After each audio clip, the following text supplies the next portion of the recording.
Bienvenue à tous dans le 18h de ce 9 mars. Merci de suivre RTI 1. Créée par décret le 30 octobre 2019, la réserve naturelle de Mabiyaya dans le département d'Adzopé est aujourd'hui une réalité.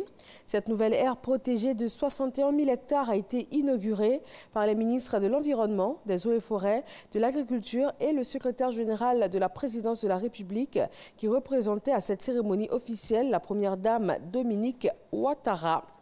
On s'intéresse au Massa 2020, l'innovation majeure de cette 11e édition du marché des arts et du spectacle d'Abidjan et la destination Abobo, et cela à travers un clin d'œil aux potentialités culturelles de la commune. Ce dimanche, une parade a annoncé les couleurs de cette 11e édition. Serge Pacom Didi et Franco Adio. La commune d'Abobo en effervescence, des populations heureuses d'accueillir la parade annonçant les couleurs pour cette 11e édition du marché des arts et du spectacle d'Abidjan, Massa. C'est notre première fois de faire une telle parade, donc nous sommes super contents. De la danse, des marionnettes, du chant et des artistes venus de plusieurs pays, de la Guinée, du Brésil, du Canada, de la Côte d'Ivoire et de bien d'autres encore. Le Massa est très intéressant. Beau à voir à Bobo. Je n'ai jamais vu. Moi, je suis très content de recevoir à Bobo. Bon, le Massa à Bobo, vraiment, ça a été un joie pour nous parce qu'on n'a jamais assisté à ça. Vraiment, aujourd'hui, on a assisté ça, on est heureux. À Bobo, en fait, la commune, à l'instar d'autres cités du district, abritera une partie de l'événement. Une fierté pour le maire Ahmed Bakayoko. C'est un grand bonheur d'avoir notre part de Massa. Tous les acheteurs de spectacles sont là.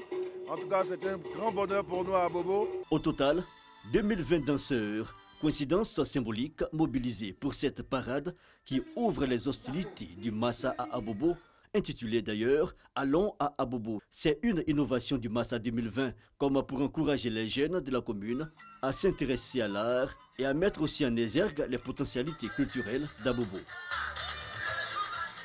En économie, pour l'année 2019, le Trésor public a levé pour le compte de l'État de Côte d'Ivoire plus de 224 milliards de francs CFA par appel public à l'épargne, avec un taux d'intérêt de 5,80% l'an sur 7 ans. Ce montant a été admis à la cohorte de la Bourse régionale des valeurs mobilières BRVM. Les investisseurs peuvent donc acheter et vendre les actions de cette première cotation de l'emprunt obligataire par appel public à l'épargne du Trésor public. Ce lundi matin, le convoi du Premier ministre soudanais Abdallah Hamdok a été visé par un attentat. L'attaque n'a fait aucune victime. Le Premier ministre n'a pas été touché. Il a été placé en lieu sûr selon les autorités du Soudan. Le lieu de l'attaque a été bouclé par les forces de l'ordre.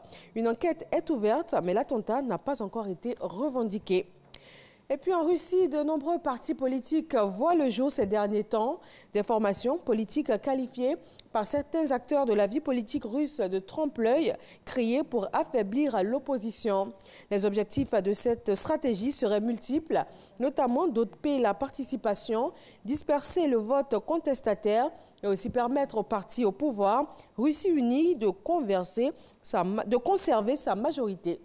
Et voilà, c'est tout pour ce 18h. Merci de nous avoir suivis. On se retrouve à 20h pour plus d'informations.